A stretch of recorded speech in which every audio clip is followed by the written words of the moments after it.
datang Nabi Muhammad sallallahu alaihi wasallam, apakah setelah Nabi Muhammad diutus orang-orang tersebut masih bisa disebut umat Nabi Isa? Tidak. Mereka adalah umat Nabi Muhammad. So kenapa? Tugas Nabi Isa telah selesai. Itu kok beliau turun nanti di akhir zaman? Turunnya Nabi Isa di akhir zaman bukan bertugas membawa risalah. Artinya tidak membawa syariat yang baru. Nabi Isa akan beribadah, akan beramal sesuai dengan petunjuk syariat Nabi Muhammad sallallahu alaihi wasallam. Tugas beliau turun apa? Meluruskan segala kebohongan yang dilakukan oleh orang-orang yang menisbahkan kebohongan itu kepada beliau dan mengaku menjadi pengikut beliau, padahal semestinya mereka menjadi pengikut siapa? Pengikut Nabi Muhammad sallallahu alaihi wasallam. Itu saja tugas Nabi Isa. Kemudian berhadapan dengan Dajjal, yang Dajjal itu tidak menyerang syariat Nabi Isa, tapi menyerang syariat siapa? Syariat Nabi Muhammad sallallahu alaihi wasallam. Nah, dengan demikian berarti setelah diutusnya Rasulullah sallallahu alaihi wasallam, seluruh umat manusia adalah umat Nabi Muhammad sallallahu alaihi wasallam. Coba dari umat Nabi Muhammad tu, umat yang menjawab seruan Nabi Muhammad sallallahu alaihi wasallam untuk masuk ke dalam Islam, meninggalkan berbagai bentuk kesyirikan, mempersekutukan Allah dengan apapun, dengan siapapun, dan patuh dan tunduk kepada wahyu yang dibawa oleh Rasulullah sallallahu alaihi wasallam sebagai konsekuensi dari syahadatain itu.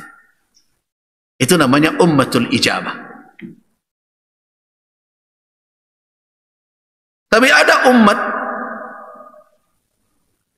yang hadir setelah Nabi Muhammad atau di saat Nabi Muhammad sallallahu alaihi wasallam diutus, tapi tidak mau menjawab seruan itu. Itu umat apa namanya? Namanya ummatud dakwah namanya.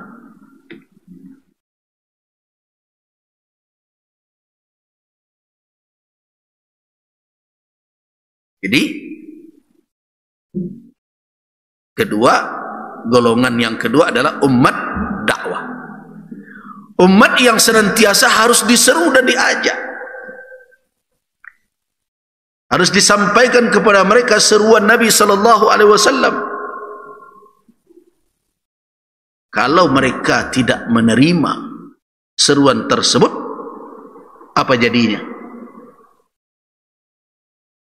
Mereka menjadi penduduk neraka. Karena itu, apakah orang Islam yakin siapapun umat manusia setelah Nabi Muhammad diutus, kemudian tidak menjawab seruan Nabi Muhammad, tidak mematuhi beliau, apakah penduduk neraka ke dia? Iya. Yakinkah? Yakin. Pasti? Pasti. Oh, hebat pula Ustaz tu, kunci neraka Ustaz yo. Tidak begitu. Jadi keliru ketika ada orang mengatakan, ya sudahlah, kita jangan fanatik-fanatik, betul lah. Nah, itu kan gaya-gaya pemikiran orang sekarang. Kan masing-masing agama itu ada kebenarannya. Benarkah demikian? Itulah dakwah-dakwah yang menyesatkan itu, yang menyamakan seluruh agama dengan alasan berbagai macam, dan malah tidak boleh kadang menyebut kata kafir. Ada pula yang mengatakan bahwa nanti di dalam surga orang-orang beragama yang taat ini akan bertetangga. Apakah kita akan sama dengan umat Nabi Isa? Iya, umat Nabi Isa yang saleh dari mereka. Sama-sama dimasukkan oleh Allah ke dalam surga.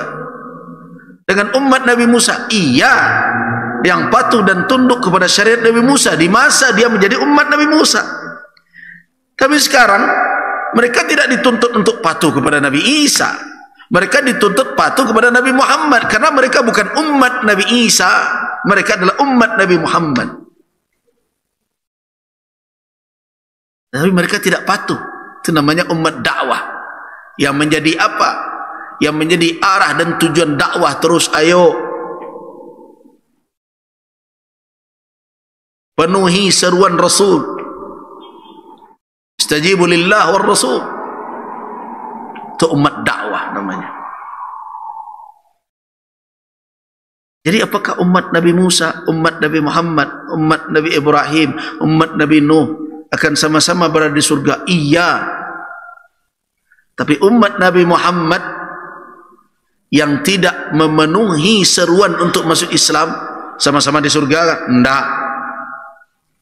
Di dalam konsep Islam, di dalam akidah Islam, orang-orang yang hari ini tidak mengijabah dakwah Nabi untuk masuk ke dalam Islam, di mana tempatnya? Di neraka. Di orang-orang kufar, tempatnya di neraka, khalidina fiha, kekal di dalamnya. Apa dasar kita mengatakan itu? Di samping ayat-ayat Al-Quran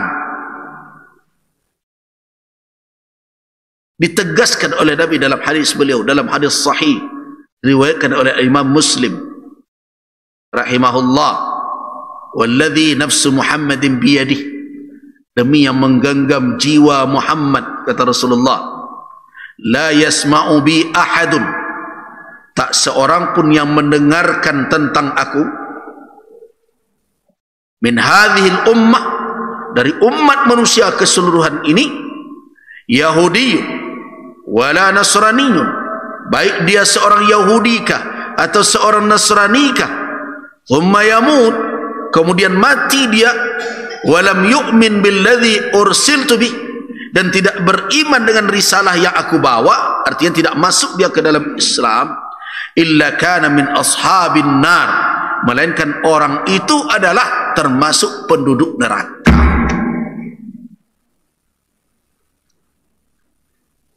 Ini bukan kita yang mengatakan itu di awal, Rasul yang menegaskan. Siapapun, kata Nabi, la yasma'u bi ahadun, tak siap seorang pun mendengarkan tentang saya, mau dia mengaku beragama apakah, mau agama Yahudi, mau agama Nasrani, agama apapun. Nah, kenapa tidak disebutkan semuanya, Majusi dan lain-lain? Yahudi dan Nasrani saja yang punya kitab dari langit dahulunya. Mereka punya kitab Taurat, mereka punya kitab Injil. Kalau tidak memenuhi seruan Nabi, tidak beriman dengan ajaran yang dibawa oleh Nabi Muhammad SAW, artinya tidak masuk ke dalam Islam. Apa kata Nabi? Min ashabin nar. Orang itu penduduk neraka itu. Nah, dari sanalah para ulama, termasuk kalau kita lihat tafsir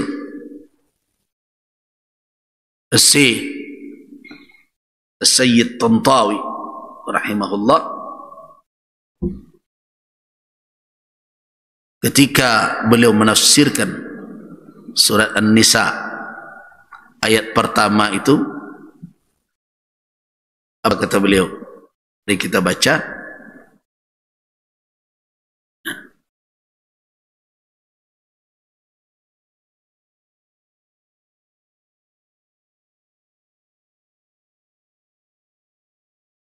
Setelah beliau jelaskan tentang jumlah ayat dan berbagai macam, kemudian ketika beliau katakan, ya ayyuhan nas ittaqu rabbakumul ladzi khalaqakum min nafsin wahidah, bertakwalah kamu kepada Allah subhanahu wa ta'ala. Nah, ketika berbicara tentang an-nas,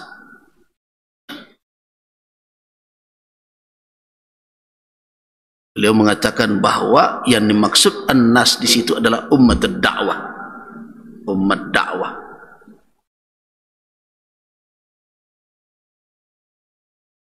ummatud dakwah. Kenapa? Karena seluruh manusia adalah umat Nabi sallallahu alaihi wasallam yang harus didakwahi. Nah, di antara ummatud dakwah itu semula ada di antara mereka yang mengijabah, yang menjawab seruan Nabi. Nah, yang menjawab seruan Nabi itulah yang disebut dengan ummah al-ijabah. Nah, jadi kita alhamdulillah masuk pada umat apa? Umat al-ijabah. Umat al-ijabah. Jadi karena itu teruslah mengijabah dakwah Nabi. Jangan hanya ijabahnya masuk Islam saja. Pas setelah di dalam Islam, ijabahnya maju-maju surut. Nah. Jadi berhati-hati ketika Allah Subhanahu wa ta'ala memanggil manusia. Nah, ketika memanggil manusia, ya ayyuhan nas, ittaqu rabbakum. Berarti ketika diseru an-nas, berarti masuklah keduanya dalam seruan itu. Masuk keduanya. Wahai ummatul dakwah, wahai ummatul ijabah, ittaqu rabbakum, bertakwalah kepada Rabbmu. Nah, tentu kalau kita renungkan perjalanan panjang untuk bertakwa pada umat dakwah, harus masuk ke gerbang dahulu. Apa itu? Islam.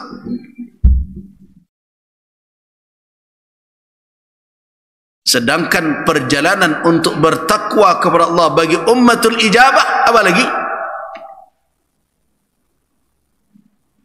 Istiqamah dan ketundukan secara total. Jadi ketika ya ayyuhan nas tertuju kepada orang-orang kafir agar mereka sampai kepada bertakwa kepada Rabb mereka, apa dahulu? Bisakah mereka bertakwa di dalam kekufuran? Tidak ada.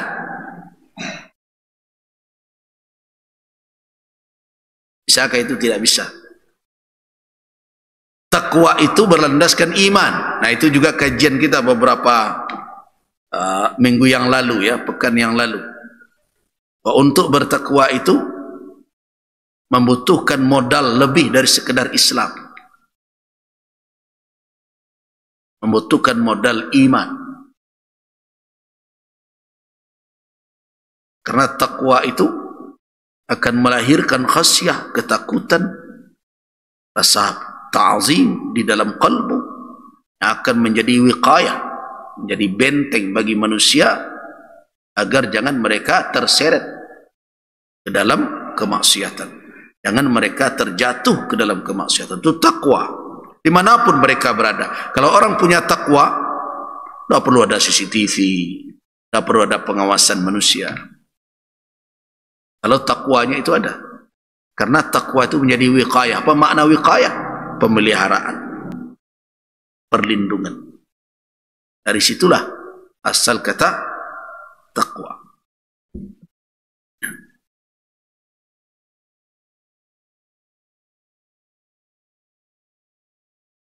Jadi kalau ya ayyuhan nas itu kita fahami adalah seluruh manusia yang menjadi umat Nabi Muhammad, baik yang ummatul dakwah maupun ummatul ijabah. Perbedaannya apa? Bagi ummatul dakwah, mereka diseru untuk masuk ke dalam Islam. Kalau mereka ingin bertakwa kepada Allah Subhanahu wa taala. Ummatul ijabah, mereka disuruh meningkatkan keislaman mereka dengan keimanan mereka, supaya mereka sampai kepada ketakwaan kepada Allah Subhanahu wa taala. Ittaqu, apa yang diperintahkan oleh Allah agar mereka bertakwa, memelihara diri mereka dari kemarahan Rabbul Alamin. Hadirkan rasa takut dan ta'zim.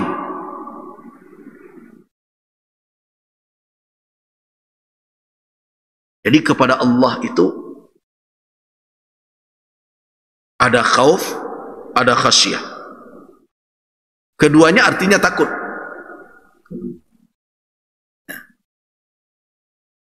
Kalau khauf, konsekuensi takut dalam kata khauf itu adalah uqubah, hukuman.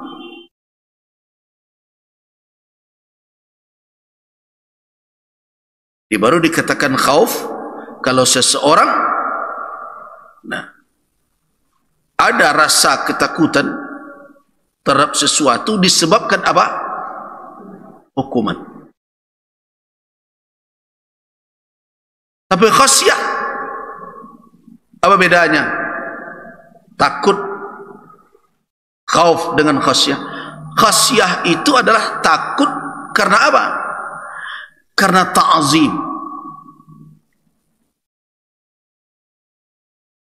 Karena ada kekaguman dan ta'zim,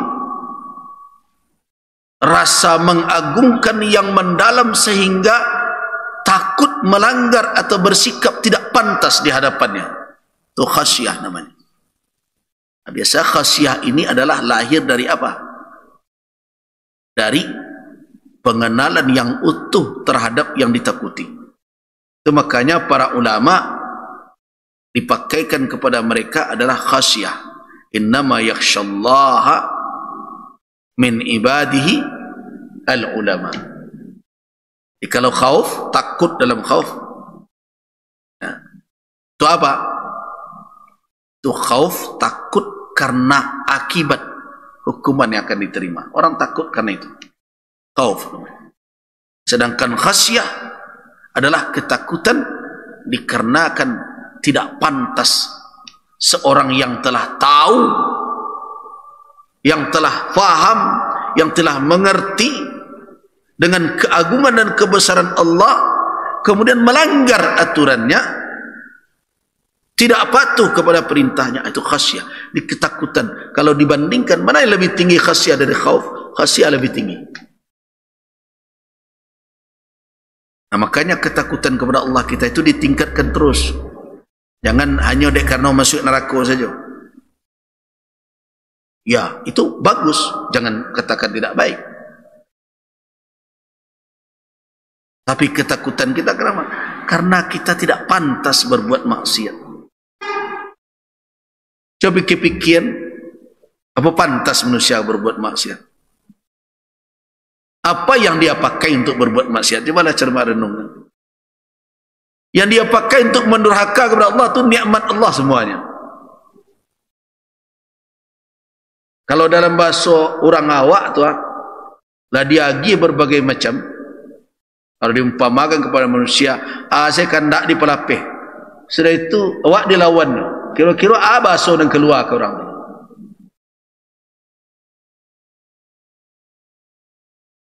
Kalau di pelapik orang awak mengecek serba itu, tak peterhati, tak tahu diuntuang, macamlah kalimatnya. Pandai membelih gunung. Nah padahal, kalau direnungkan betul, apakah memang orang itu menerima seluruh dari dia? Kan tak juga, paling-paling beragiannya sekian. Nah, itu kan karakter manusia. Nah coba, kalau kita kaitkan dengan kedurhakaan manusia kepada Rabbul Alamin, apa yang dia pakai untuk mendurhaka di luar dari nikmat Allah? Saya sebutkan, dado. Orang berjudi ya. Ana dipakai itu. Berjudi pakai piti. Piti rezeki dari Allah. Allah yang memberikan. Nikmat. Dibuat neraka. Alai. Wakatu bertanggang malam bampok. Wakatu tu pemberian Allah. Alai. Tangan macik kerteremi tu pemberian Allah. Apa lagi? Utak untuk menyindik-nyindik coki dan macam tu. Pemberian Allah. Apa lagi? Coba renungkan. Orang yang berzina itu, apa yang dia pakai untuk berzina? Pemberian Allah. Di manusia ini berbuat maksiat mempergunakan pemberian Allah. Ya. Kalau orang yang menyadari hal itu, dia takut mendurhaka kepada Allah. Kenapa? Karena dia menjadi orang yang betul-betul tidak pantas, tidak patut menjadi manusia sebenarnya. Tapi sayang, perasaan itu tidak hadir di dunia. Di akhirat nanti ada tak orang yang merasa tidak pantas jadi orang? Ada.